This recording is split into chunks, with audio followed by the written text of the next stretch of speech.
It has been a tough year for companies all across the board, and it was the same for one of East Africa's blue chips. East African Breweries saw the profits from its continuing operations drop by almost 16%, from 9.5 billion shillings in 2015 to 8 billion shillings this year. However, that operation, Central Glass Industries, helped to show up the company's numbers by 2.2 billion shillings, leading to a rise in profits of 7.2% to 10.2 billion shillings.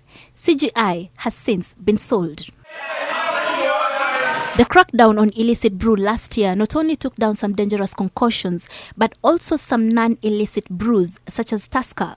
And while East African Breweries admits that this collateral damage cost them a lot of losses, it still managed to make over 10 billion shillings in full-year profits. The Tusker brand, though, didn't have a good year, experiencing a 27% drop in sales due to various factors, among them the excise duty tax. Kenya was pretty much flat at the half year, and then when the government decided to take extra excise tax from the sector, our volumes and performance suffered in H2, and that led to a fall in Tusker sales by about 5%.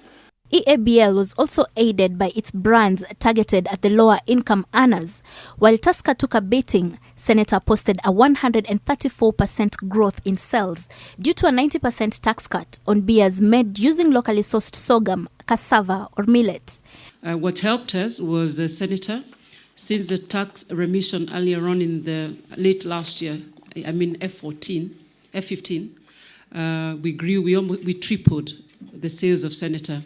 The beer maker's revenue from its Kenya, Uganda and Tanzania businesses went up by between 5 and 16%, but this performance was negatively impacted by a slowdown in South Sudan.